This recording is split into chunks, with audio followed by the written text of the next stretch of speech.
Os membros da delegação da seleção brasileira no Rio de Janeiro, né? Além do Danilo, o Léo Nanete do Flamengo, o goleiro que estava com a seleção brasileira, mas não estava na lista dos 26 jogadores que iam disputar a Copa do Mundo, chegou juntamente com o zagueirão do Rubro Negro, mas só o Danilo acabou se apresentando, né, entre os convocados. A gente tem outros atletas agora que estão passando férias, né? O Vinícius Júnior em Ibiza, por exemplo, o técnico Carlo Ancelotti foi para o Canadá, onde ele tem casa, o Neymar ficou aqui nos Estados Unidos, em Orlando, e só o Danilo chegou juntamente à delegação da seleção brasileira, que agora pensa no futuro. Já tem 2 amistosos marcados para setembro contra a Austrália, no dia 25 e no dia 29, 2 amistosos numa super data FIFA, ainda a possibilidade de um terceiro amistoso, ainda a confirmar pela CBF, mas o Brasil já começa a pensar agora na Austrália e nessa renovação pós-eliminação na Copa do Mundo, pessoal. Tá bom, Vini, obrigado pelas informações. Lamentavelmente, a gente não tem nem pergunta para fazer para você devido ao vazio que se criou. E vou te dizer uma coisa, hein? Essa super data FIFA tem tudo para ser um fracasso generalizado. Em termos de audiência, em termos de acompanhamento, ninguém quer saber de seleção, pelo menos por enquanto. Deveria nem ter esse... Tá todo mundo de porre. Tá todo mundo pé da vida com a seleção que não veio aqui para dar satisfação. Então, assim, não tem nem motivo. E a gente vai perder tempo aqui no programa para falar de amistoso contra a Austrália. Pelo amor de Deus. Mas, enfim, parabéns pelo trabalho, viu, Vini? Seu e de toda a equipe aí durante a Copa do Mundo. E a gente, claro, que vai continuar até o final do Mundial trazendo as informações da Copa. Obrigado, Vini. Um abraço para você. Valeu, Kaká. Obrigado pelas palavras. Estamos junto, a equipe também do Grupo Bandeirantes fazendo um trabalho muito grande aqui, também muito espetacular também na Copa do Mundo. Ulisses Correia, hoje meu cinegrafista, também está arrebentando. Então, estamos junto. Muito obrigado aí. Boa sequência de programa para vocês. Tchau, tchau. Valeu. Obrigado. Eu tô achando, sabe o que eles acham? Que a gente é trouxa. Que a gente é idiota. Sabe? Essa é a sensação que a gente tem, porque esses calhordas não tiveram a hombridade de vir aqui para falar com todo mundo. O Danilo apareceu, foi o único. Ele e o quarto goleiro da seleção, que era um garoto do Flamengo. Léo Nanete. Léo Nanete. Mas também ninguém falou com imprensa, nem coisa nenhuma. Ó, a imagem da chegada melancólica de um avião que trouxe os equipamentos. Claro, você precisa de um avião para trazer um monte de coisa, né? Os equipamentos todos que serviram à seleção, quem esteve lá, enfim. Mas de jogador só um, sem dignidade de vir aqui para conversar com o povo brasileiro. Isso mostra que a gente não tem identidade, eles não têm identidade nenhuma. Depois não reclamem que a gente não paparica os jogadores, sabe? Que aqui no Brasil é diferente. Atitude vagabunda, desonesta com o nosso povo aqui.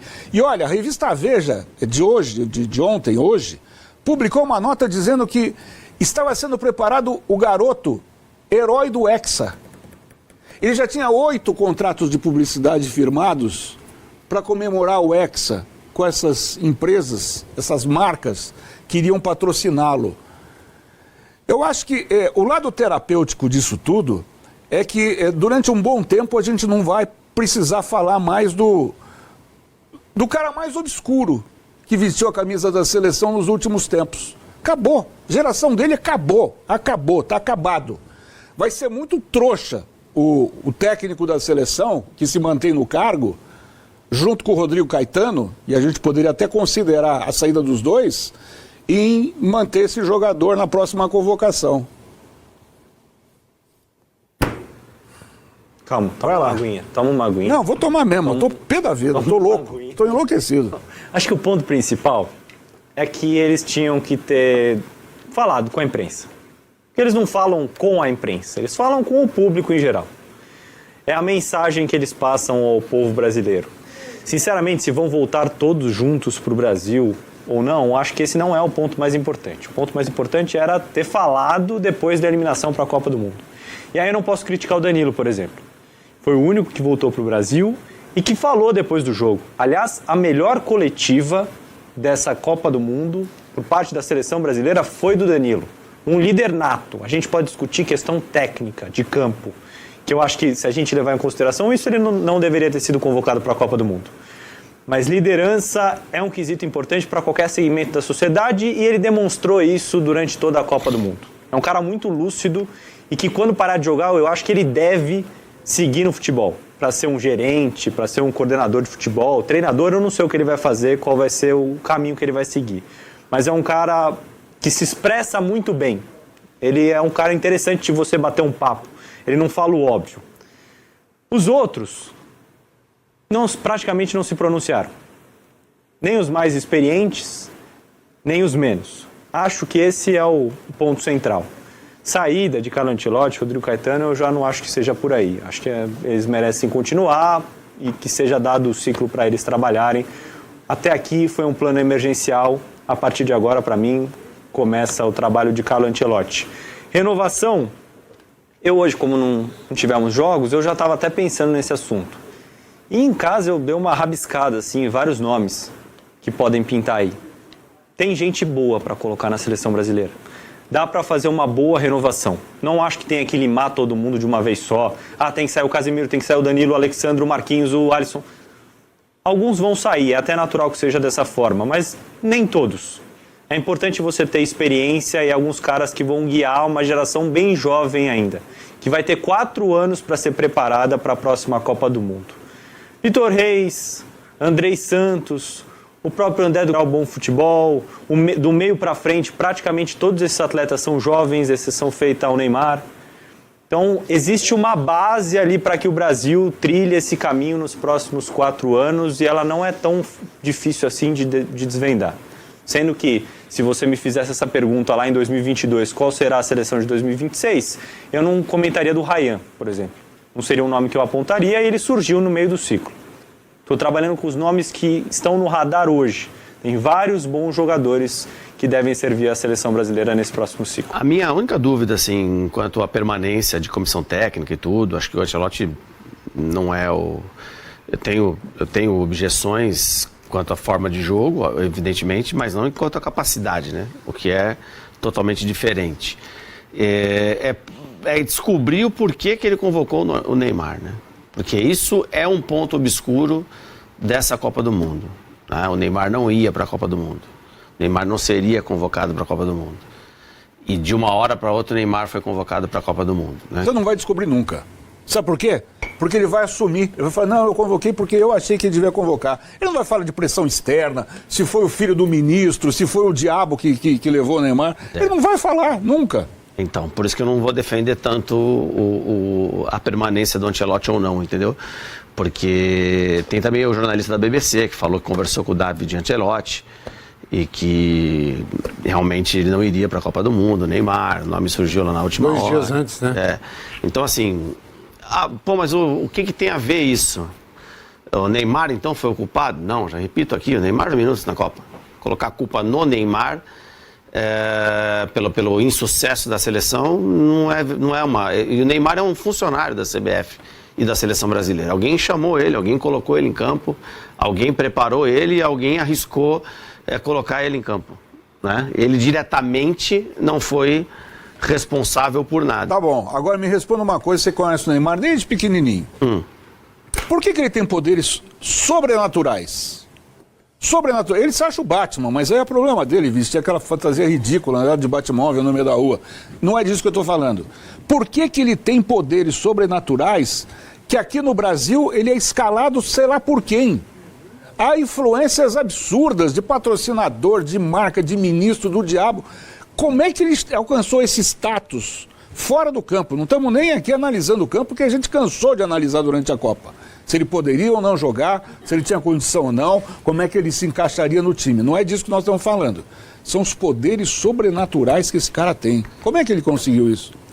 Não sei, eu acho que é o trabalho da NR Sports, né? Um trabalho muito bom da empresa que tem por trás dele e que tornou ele um símbolo. Quiseram tornar ele um segundo Pelé, na verdade, né? É que ele fisicamente não acompanhou. Né? Segundo Pelé, não, aí isso é até sacanagem, né? Mas o que eles queriam é... Tá de brincadeira, pô. Eu tô de brincadeira? Não, tô te dando uma informação, não é uma opinião. Tá. Não, eles, tudo bem. Inclusive, compraram a marca do Pelé. Você acha que tinha 8 patrocínios vendidos para depois da Copa, para quê? para dizer que ele... Mas Pelé é sinônimo de excelência, ele é sinônimo de Eu meme. sei, mas você acha que tinha 8 patrocínios vendidos pro Neymar depois da Copa para quê? Para ele dizer que foi um coadjuvante? Ou para dizer que ele foi o herói do Hexa? Herói do Hexa. Já estava tudo pronto, era o herói do Hexa. Isso é tudo marketing por trás e dinheiro. Ele vende muito bem a imagem dele, ele tem toda a estrutura. Ah, e tem muito dinheiro, a gente não sabe o que rola por trás disso tudo. E assim ele tem apelo, criançada, molecada. Hoje você abre as redes sociais, a foto que tem é de um iate que ele comprou por não sei quantos bilhões. Sabe, 150 Que é a ostentação, ele vive da ostentação. mas aí, Cacá, o que ele compra, deixa de comprar, realmente é um problema dele, porque o dinheiro é dele, né? Ele está ganhando honestamente dentro do trabalho Não, o que eu quero dizer, Ivan, é que ficam alimentando Não, a eu mídia o tempo entendo, todo eu com entendo, essas coisas, mas entendeu? por isso que eu digo, ele vende muito bem tudo isso, a imagem dele. Ele tem um apelo muito grande com crianças, com jovens. Nós vimos o Neymar começar e o Neymar terminar. Mas muitos desses garotos torcedores hoje, a memória deles é do Neymar. Agora, para eu ser justo, eu não estou Então, assim, bravo ele vende... só com ele. Não, é claro, eu entendo. Eu acho que eu fui muito claro no início aqui, dizendo que eu estou bravo com todo mundo que fez parte desse circo, chamando a gente de trouxa. Mas a gente não pode negar que ele é um fenômeno. Ele é um fenômeno em termos de imagem, em termos de vender a imagem dele. Cara, ele é meio que Midas, né? Ele toca vira ouro. O apelo dele é gigantesco. Então, assim, ele faz muito bem, acho que tropeça, erra em muita coisa, mas ninguém pode tirar isso dele, do pai, da empresa, enfim, a estrutura que ele tem, que faz com que ele seja esse cara. Então, deram esses poderes pelo cara que ele é, pela imagem que ele vende. Ou o que ele era, né? No caso. Ou o que ele era, exatamente. Porque o que ele era. Se você pegar os últimos 3 clubes... Não, ele não joga bola há 2 anos e meio. 2 clubes e a seleção... Mais, né? 2, 3 anos, Os 2 clubes últimos e a seleção, ele não jogou. Teve a Al Hilal foram Al 7 jogos, né? Eu acho. Isso, foi no meio da cirurgia, depois da cirurgia, no meio da fisioterapia para o joelho, ele foi fazer o iate do Neymar, né? O navio do Neymar. E depois ele veio para o Santos, né? E o que aconteceu? Era Cruzeiro. O iate agora, esse que está flutuando aí. Tá lá, é o Cruzeiro do Neymar, essas merda aí. Essa minha indignação é coletiva. Cheio de Eu não estou gente que não apontando o dedo só para ele, não. É coletiva. E no Santos? Não, o Santos é o capítulo que semana que vem a gente vai ter que contar a história do Santos. Não, mas a história do Santos eu acho que vale, cara. E precisa saber como é que... Não, Guarda pra semana É inacreditável. Você está indignado hoje. Eu acho O case Neymar, a gente precisa investigar mesmo, ele tem razão. A gente precisa saber o que fizeram. Então, Cacá, a gente tem um corte aqui, né, no Band Esportes, que eu falo sobre a energia do Neymar, né? E aí um monte de gente falou, pô, tem muita gente que acha que ter dinheiro é ter felicidade, né? Que ter conquistado coisas é ser feliz, né? Ah, pô, você que é o fera, né? Falam assim nos comentários, você que tem a energia boa, o Neymar ganhou tudo, tem bilhões, como se isso fosse sinônimo de alguma coisa, né? Quando a gente pega as taxas de suicídio, estão sempre nos caras mais ricos, nas camadas mais ricas da sociedade e nos países de primeiro mundo, porque o cara não aguenta aquilo. E na verdade, o Neymar, onde ele está indo, ele está carregando esse staff, essa fama e esse poder que ele não tem mais. E as coisas dão errado. As coisas dão errado. Ele teve que tomar uma infiltração para o Santos não cair para a segunda divisão, cara. E ele jogou o campeonato todo. Pô, imagina, você tem um jogador como o Neymar e outros jogadores iguais aos que tem nos outros times brasileiros. Um pior, outro menos pior. Tirando Palmeiras e Flamengo, o Santos tem um time parecido com todos os outros. E você tinha o Neymar, que era a cereja do bolo. Mas não era aquela cereja americana que vem no Natal, sabe aquela grandona do mercado? Era aquela que é feita de chuchu na fábrica aqui, ó. Que você põe em cima do bolo e que ela não tem cor.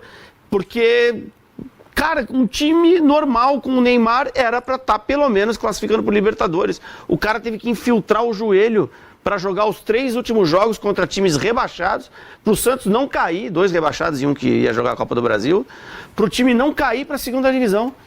E alguém achou lúcido isso, levar ele para a seleção brasileira, imaginando que ele vai entrar e vai decidir alguma coisa. O Neymar entrou, o jogo estava 0-0. tem muito neymariano, né, que é aquela raça que eu te falei já, de extraterrestres que vivem entre nós, que achou que era injusto, é injusto dizer que o Neymar entrou, o time tomou 2-0, pô, tá sacanagem você falar isso. Mas não é verdade. Ele entrou, tava 0-0, cara. Ele entrou, tava 0-0 e o Brasil ruiu. Há quem defenda que ele tinha que ter começado o jogo, porque se ele tivesse começado o jogo, ele teria batido o pênalti e o Brasil teria passado. E a teoria do Si. Cara, mas a teoria do Si. O Neymar, ele tem esse poder. E as pessoas se abraçam nele de um jeito que eu nunca vi em lugar nenhum. Sociais com esse argumento aí. Esse argumento. Sim, eu nunca vi. Falou, eu nunca vi. Ele tem um exército de defensores que eu nunca vi para mas aí outro jogador de futebol. O seguinte, se ao invés dele o João Pedro tivesse no lugar, será que o Brasil não teria tido mais sucesso? Então, assim, é o IC que não existe. Estou cansado de dizer aqui, não existe a porra do IC. Agora, nós vamos colocar a linha do tempo, nós vamos resgatar aqui a linha do tempo do jogo Brasil e Noruega para a gente tirar algumas conclusões importantes. O Léo James, ele fez um trabalho brilhante semana passada, fez o dossiê Viking. A gente mostrou tudo que aconteceu e queria acontecer, né, com a Noruega em campo. E dito e feito, essa tabelinha ela é reveladora porque ela mostra alguns pontos importantes. Por exemplo, o jogo começou com 2 minutos, sai um gol da Noruega, do Berg. Para nossa sorte, esse gol foi anulado. Só que aos 34 minutos tem um pênalti para o Brasil bater. Quem bate? Bruno Guimarães. O goleiro defende. Ok. Viramos o segundo tempo, 0-0. Entra o Endrick no lugar do Matheus Cunha aos 12 minutos.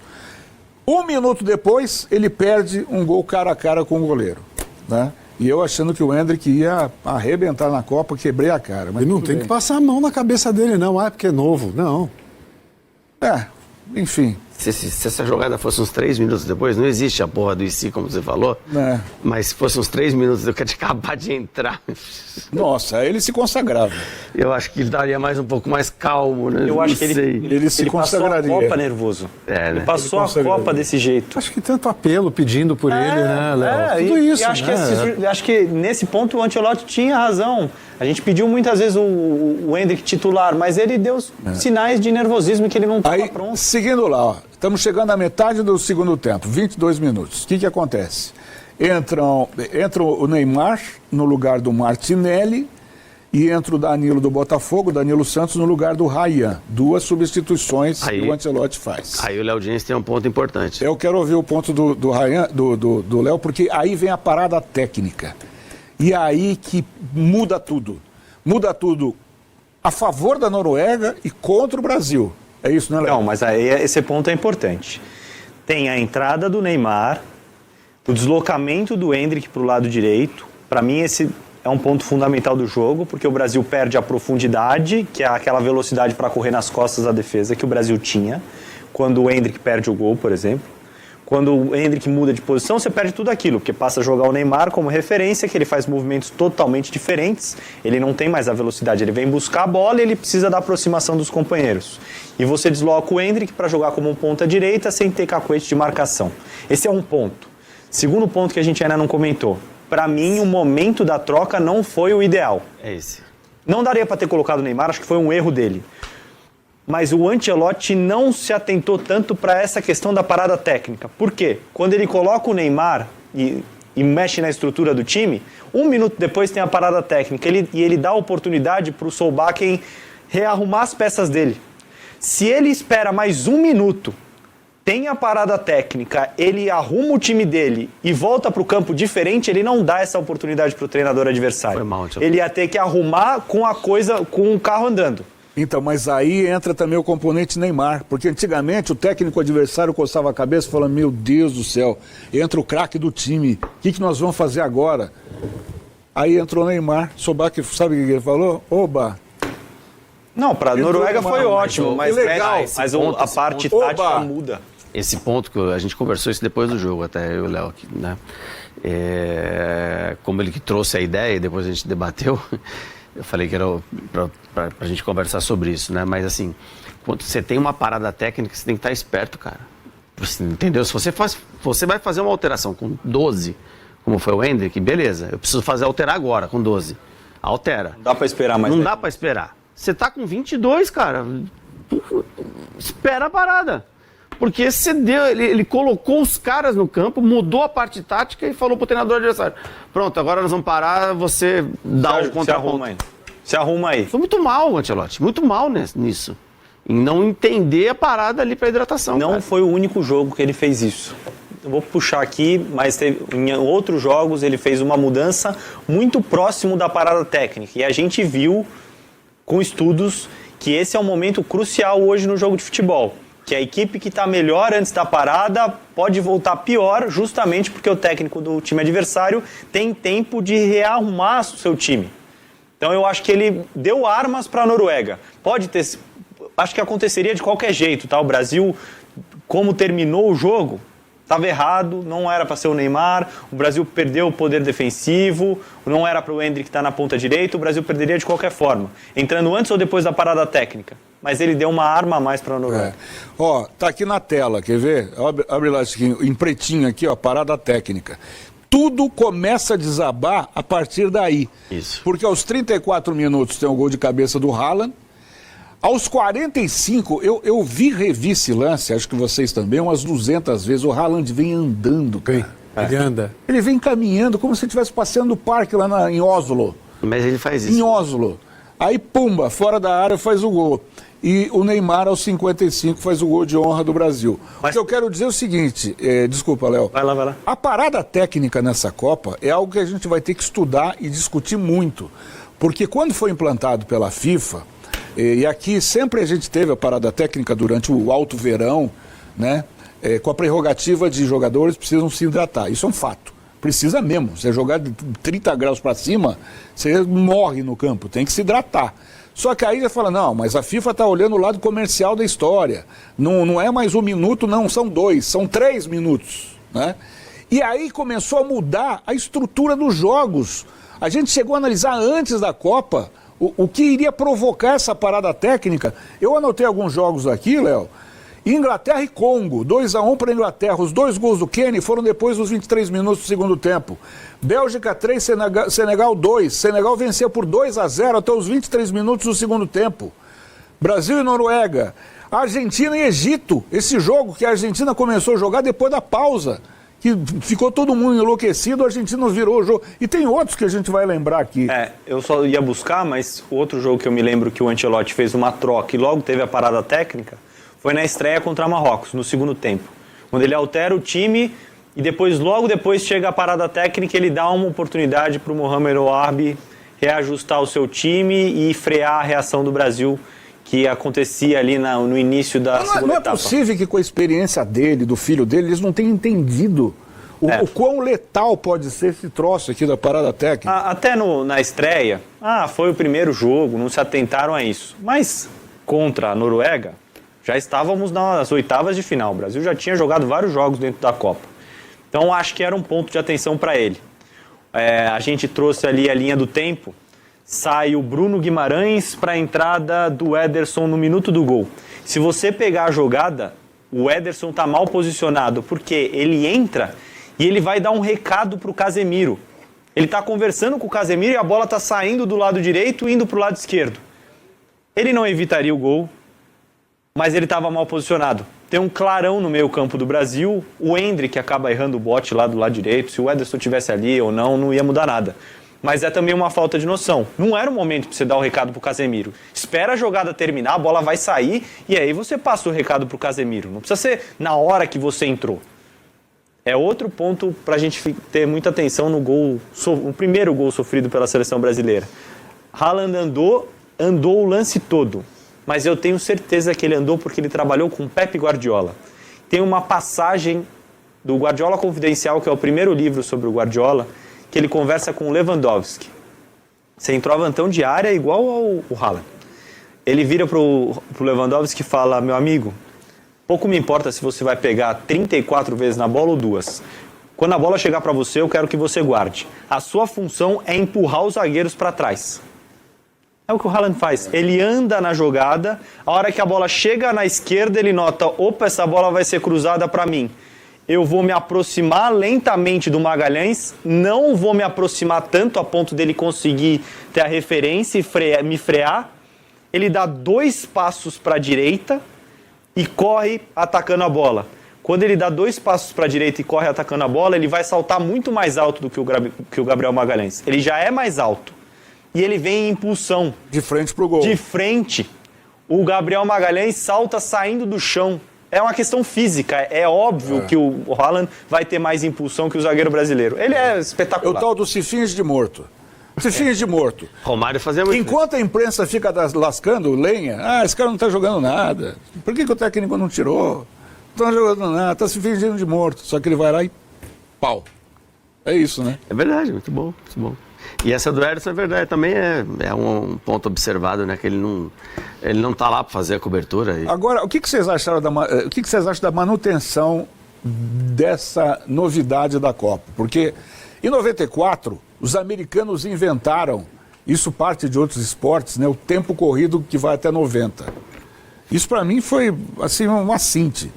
Aqui a gente divide o tempo de 45 a 45. Lá não, passou a ser por influência da emissora americana que transmite, que tem franquia aqui no Brasil, 90 minutos corridos. Agora, eles estão implantando o esquema NBA de 4 quartos, como a gente fala no basquete.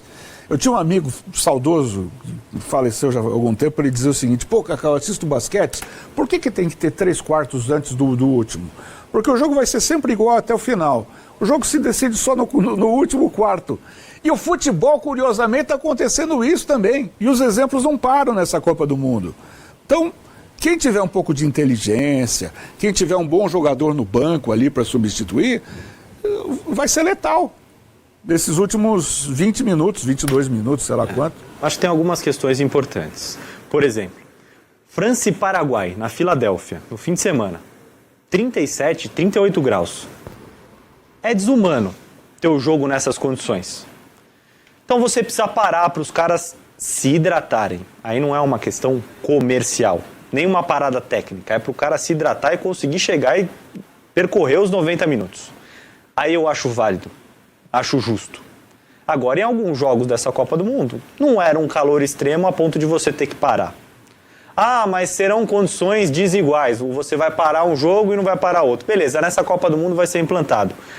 Mas numa próxima Copa do Mundo, em que não seja um calor absurdo, vamos ter de novo a parada para hidratação? Aqui no Campeonato Brasileiro já estavam usando, colocando inclusive microfone para a gente ouvir o técnico falando. Mas parou. Parou em 30 de maio, se não me engano. Parou.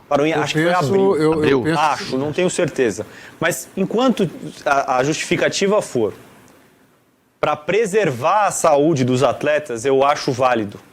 Mas você não pode ter um campeonato brasileiro de 38 rodadas em que numa parte dele você não tem esse problema do calor e você parar o jogo, porque aí você altera o esporte.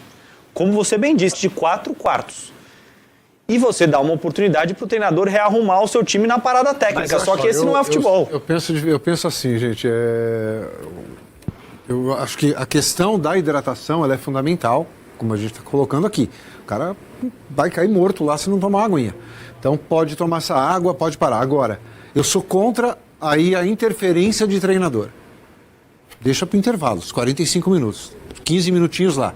Então o pessoal de apoio, rouparia, coloca ali o engradadinho com as garrafinhas. E o papelzinho, não conta?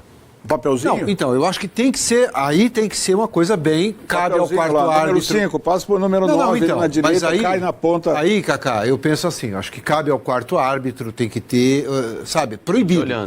Gente olhando. Então você arrumaria isso fazendo a parada para hidratação atrás dos gols. Exatamente, também. O técnico não pode chegar lá, vai lá, bebe água, 2 minutos e volta. Você bebe só água. Mas quem leva água não pode passar o papelzinho? Não, a água fica lá já. A água fica lá, cara. O cara põe lá um pouco antes e bota tem aqueles engradados pequenininhos lá, com as garrafinhas, cada um com o seu nome. E se alguém passar a alteração, cria uma regra de começar o jogo. Você entendeu? Eu acho que é simples de resolver a questão. A questão comercial, ela vai continuar tendo. Você vai estar parado para hidratação, você vai poder fazer o seu merchandising, sua propaganda, mas sem interferência de comissão. Porque, olha, que coisa curiosa, estava vendo. Os técnicos que puderam usar isso a favor... Técnico da Inglaterra, você tem aqui Inglaterra e Congo, o técnico da Inglaterra virou o jogo contra o Congo, da Bélgica contra o Senegal, da Argentina contra o Egito, só o nosso que não. Quem se deu bem foi o técnico da Noruega, que, como disse o Léo, percebeu a bobagem que estava sendo feita pelo Banco Brasileiro. Então, assim, eu acho que o Ancelotti, por mais experiente que seja, e digo mais, hein, ele tem experiência de Copa do Mundo, sim. Ele foi vice-campeão em 94, do lado do Arrigo Sacchi.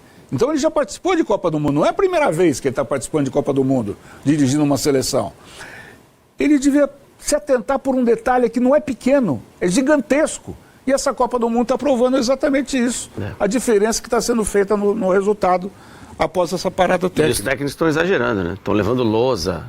Não, por isso É simples de foto, resolver. os caras estão quase... É simples de resolver. Tem uma cena da seleção norte-americana, o Pochettino com o notebook dele, os caras em volta, assim, ele mostrando tudo ali. Projetor, pede para desligar o estádio para projetar. Baixa a luz aí, vou colocar uma tela aqui, um telão. Simples de resolver. É só fazer isso, põe as garrafinhas ali e acabou. Eu sou um amante da parte tática, eu adoro essa parte do jogo.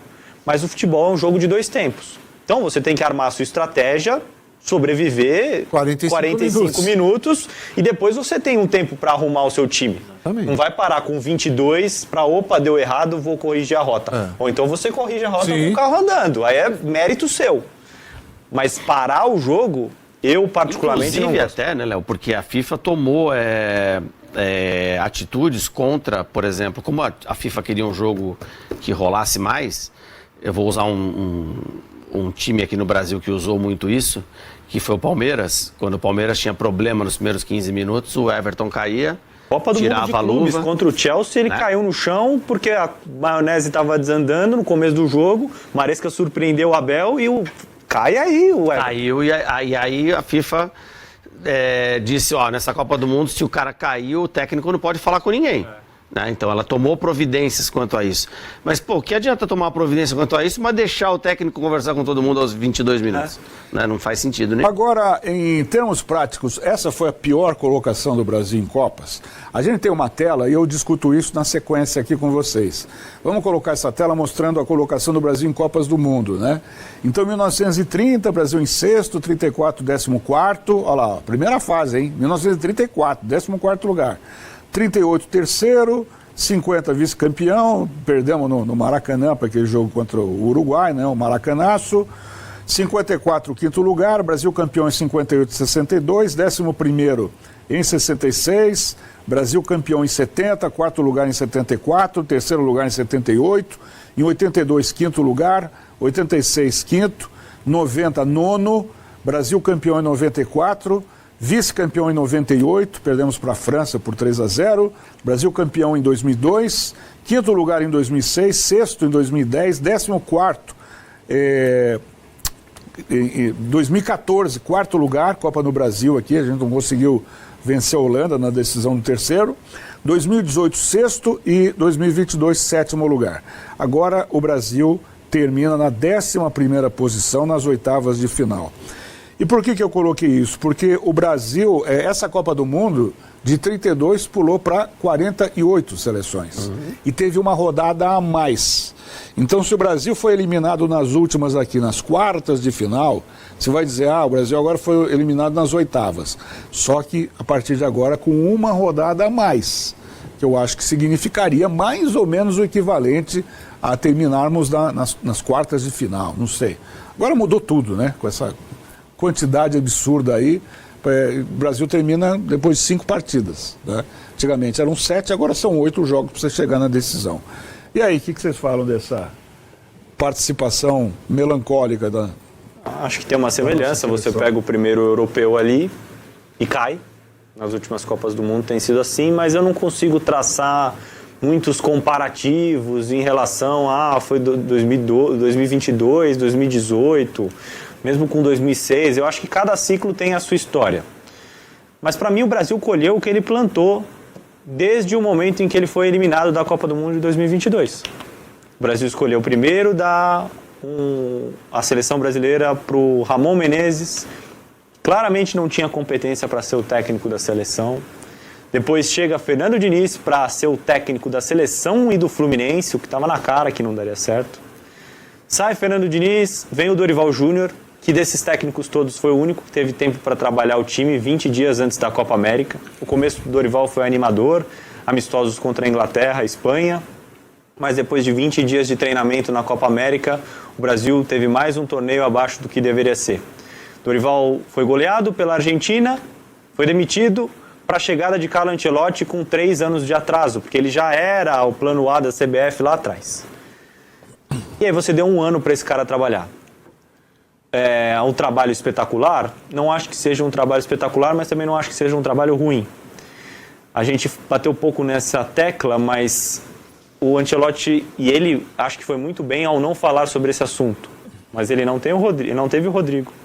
Não teve o Estevão, que até o início da Copa do Mundo era o principal jogador da era Ancelotti, não era o Vinícius Júnior. Não teve o Militão, não teve o Wesley, não teve o Wanderson. No meio da Copa do Mundo ele perdeu o Paquetá, ele perdeu o Rafinha. Faça um exercício básico com qualquer seleção dessa Copa do Mundo. Não tire o craque. Pode deixar o Mbappé, pode deixar o Messi. Mas tire o segundo e o terceiro melhores jogadores dessa seleção. Você acha que essa seleção chegaria longe na Copa do Mundo? Tira o Depou e o McAllister da Argentina. Você acha que a Argentina chega longe? Tira da França. O Olise e o Dembélé. Pode deixar o Mbappé. Será que ela chegaria tão longe ou será que ela seria tão favorita quanto ela é? Tira toda a lateral. Lateral direita dessas seleções, porque o Brasil teve a lateral direita dizimada. Essas seleções seriam favoritas ao título da Copa do Mundo, perdendo seus 2 principais laterais para a Copa? Então, acho que tudo isso entra no bolo. Fizemos as críticas ao Carlo Ancelotti com relação ao plano de jogo. Não ao plano de jogo, acho que o plano de jogo era correto, mas o momento da troca, a entrada do Neymar, deslocamento do Endrick e tudo mais. Mas tem várias coisas que complicaram o trabalho dele ao longo do tempo. Ele foi atropelado pelo acaso, de perder esse monte de jogador aí. Isso que você falou está numa tela que a nossa produção fez, o Lucas e o Kleber fizeram, que mostra exatamente o ciclo. São 42 jogos, essa figura do Ancelotti é puramente ilustrativa, né? Porque são 42 jogos, tendo o Ramon Menezes, que foi um desastre absoluto e total, depois o Diniz, que durante o tempo ele acumulava funções como técnico do Fluminense, e o Dorival, até chegou o Ancelotti. 20 vitórias, 11 empates, 11 derrotas, aproveitamento do Brasil como um todo 56,3%, desde que o Tite se aposentou, 4 treinadores, 2 presidentes, sendo que o atual é capaz de cair a qualquer momento, jogadores convocados 95, títulos 0. E olha que a gente teve Copa América, que os argentinos deitaram e rolaram, e Copa do Mundo... Copa América, o Brasil caiu na segunda fase. Na segunda fase.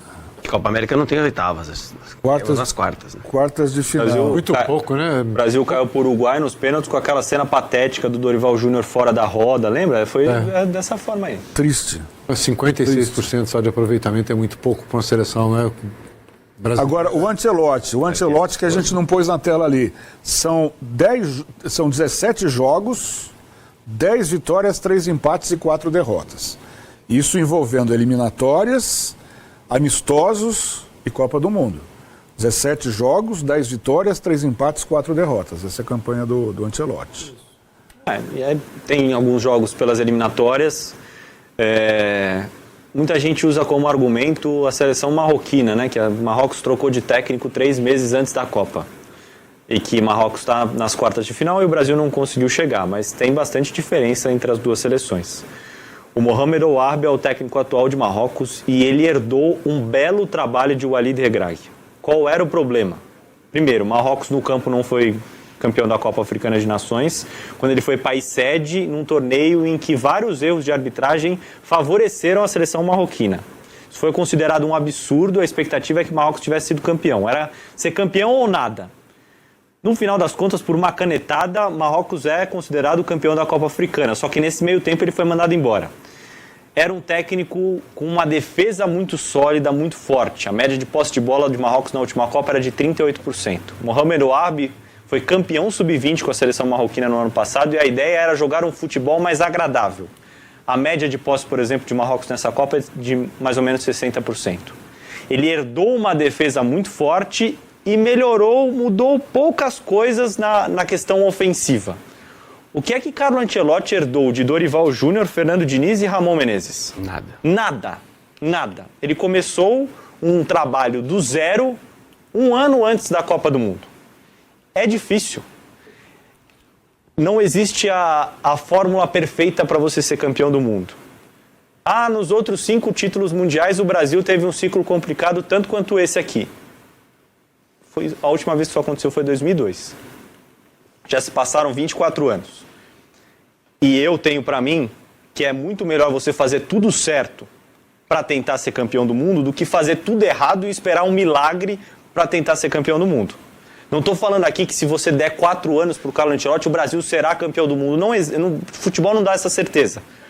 Mas é mais fácil você fazer tudo certo com um treinador que tem um currículo que tem, com a capacidade que tem, do que demiti-lo agora e começar tudo de novo do zero. Porque a gente sempre aperta o botão restart ao final de cada Copa do Mundo. Agora, já que hoje é a hora da faxina, para a gente encerrar a seleção brasileira, teve algum desses jogos, Ivan, que a gente vai pôr na tela, que trouxe algum sentimento de agora vai? Brasil e Marrocos, 1-1, primeiro jogo de estreia. Aí o fraquíssimo Haiti, metemos 3-0 sem nenhuma dificuldade. 3-0 sobre a Escócia também. Terminou a fase de grupos. Vamos para a segunda fase, o tal dos 16 avos lá. De virada, o Brasil venceu o Japão por 2-1 e caímos diante da Noruega. Em algum momento você falou, putz, agora a seleção pegou no tranco, mas agora vai. Não, em nenhum momento. Em nenhum momento.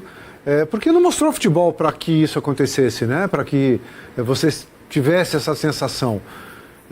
Bater no Haiti 3-0, você não pode se empolgar com a vitória de 3-0 sobre o Haiti. Então, assim, de todos esses jogos aí, apesar de dificuldade com o Marrocos, com a ótima seleção, que é a seleção marroquina, né, que joga um bom futebol, mas, assim, nenhum desses jogos eu tive essa sensação, pô, agora vai. Sabe, me empolguei, agora essa seleção está no caminho certo. Eu acho que foram resultados esperados, né? Ganhar da Escócia, ganhar do Haiti, até mesmo o empate contra Marrocos, acho que foi absolutamente normal. Derrota para o Japão apertada, então não teve nenhum momento assim que eu achei que agora vai, nenhum. Para mim, a derrota o empate com o Marrocos assustou pra caramba. Deu até desespero, falei, desse jeito. Aí o jogo com o Haiti é esperado, a vitória. Depois da vitória com a Escócia e a boa exibição, principalmente do Vinícius Júnior, fazendo 2 gols, podendo ter feito o terceiro, né? Que foi tungado, como você disse. Aquela minha primeira opinião de que o Brasil cairia contra o Japão. Depois do jogo contra a Escócia, eu pensei, acho que dá para ganhar do Japão, tá melhorando. Então foi um jogo que marcou uma pequena melhora da seleção brasileira. O Brasil ganha do Japão no último minuto e vem um adversário que para mim era factível de vitória também, que era a Noruega. Mas em nenhum momento eu imaginei a seleção brasileira sendo campeã do mundo. Em nenhum momento teve ali um jogo em que você falou, pô, esse time vai crescer até a final e vai ser campeão. Em nenhum momento. Eu jamais acreditei no título da seleção brasileira, a não ser vindo por uma zebra, um absurdo. Ou, como no caso da Argentina, pegar uma perna ali onde vários adversários fracos em sequência pudessem levar o Brasil a uma final onde, de repente, podia acontecer. Agora, a imagem que o Brasil deixou para o mundo, seleção brasileira, né, é das piores. Tem uma declaração hoje do Djorkaeff, que teve naquela final de 98, né, quando a França venceu o Brasil por 3-0, ele diz o seguinte, falando do Brasil, você viu o Brasil e Noruega? Interrogação, né? É uma pergunta que ele está num diálogo. Aí ele diz, dá vontade de vomitar quando você vê o Brasil. A que ponto chegamos, hein? Também não é para tanto. Acho que ele exagerou. Também não é para tanto. Acho que o Brasil fez bons 70 minutos contra a Noruega. Como eu coloquei aqui, eu não gostei da troca, da entrada do Neymar, da mudança tática feita pelo Carlo Ancelotti, o deslocamento do Endrick para a ponta direita. Isso tudo para mim não faz sentido. Mas o Brasil até então tinha as chances mais claras do jogo. O pênalti desperdiçado pelo Bruno Guimarães e a oportunidade cara a cara do Endrick. O Brasil tivesse feito pelo menos uma dessas duas, poderíamos estar tendo outra conversa aqui hoje. No fundo, o que pauta é o resultado.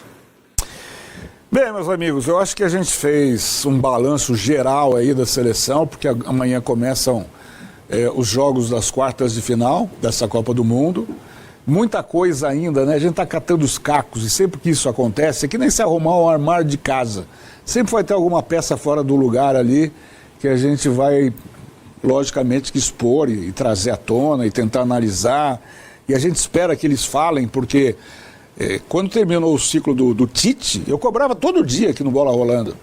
Tite não vai falar, Tite não vai falar. Do Felipão, mesma coisa. Felipão sumiu, foi lá para o Uzbequistão, para a China, desapareceu, ganhou rios de dinheiro lá e não falou nada sobre o desastre do 7-1. O Tite é a mesma coisa. Tite sumiu, foi para Nárnia. Sumiu, desapareceu lá. Eu acho que até os treinadores falam. O Felipão deu a coletiva após-jogo e teve a coletiva da Dona Lúcia, lembra disso? Depois, com o Parreira, eu lamento que o Parreira esteja no estado de saúde que ele está, mas que foi também patético aquele negócio da Dona Lúcia. Foi mais uma oportunidade que eles falaram sobre o 7-1. Eu acho que o Felipão falou sobre. Mas é que não adianta falar com exclusividade, entendeu? Não adianta falar na Globo, no Fantástico, no programa da Ana Maria Braga. A gente quer que fale para todo mundo. Mas aí eram coletivas. O Tite, depois do jogo, falou, o Ancelotti falou. Agora, alguns jogadores não falaram depois da eliminação. Eu vi o Danilo falou, o Alisson falou com exclusividade para uma detentora de direitos.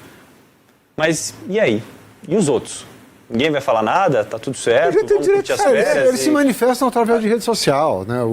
Acho que o Hendrick fez uma postagem. O povo que apoiou, assim. E não é falar pra gente, porque a gente é jornalista, não. É usar o jornalista como ponte para falar pro povo que apoiou o time, né? Mas agora, eles se Kaká, manifestam através de Instagram, enfim. Só para fechar o assunto, a gente fica muito apegado entrou o Neymar, o Hendrick, o técnico foi mal ou não, mas acho que está na hora da gente discutir mais a fundo o futebol brasileiro. Não é por acaso que a França é uma superpotência dessa Copa do Mundo. É feito um trabalho muito interessante em Clairefontaine de desenvolvimento de jogadores e de treinadores. A Inglaterra tem um CT parecido chamado St. George's, em que lá se desenvolvem atletas e treinadores. E a Inglaterra está nas quartas de final. Marrocos tem um centro do mesmo jeito. Igual a Clairefontaine, igual a St. George's, que foi desenvolvido lá em 2009. Não é por acaso que essas 3 seleções estão nas quartas e o Brasil não está. Então, o problema é maior do que se vai jogar o Hendrick, vai jogar Neymar, convoca Neymar, não convoca Neymar, vai jogar Luiz Henrique, Ryan. O problema é de formação de jogadores, de formação de treinadores, de desenvolvimento da Liga, do Campeonato Brasileiro. Tem muitas outras coisas que estão por trás dessa eliminação da seleção brasileira, além do 4-5-1, 4-4-2, Hendrick, Neymar, Bruno Guimarães e tudo mais. Sem dúvida.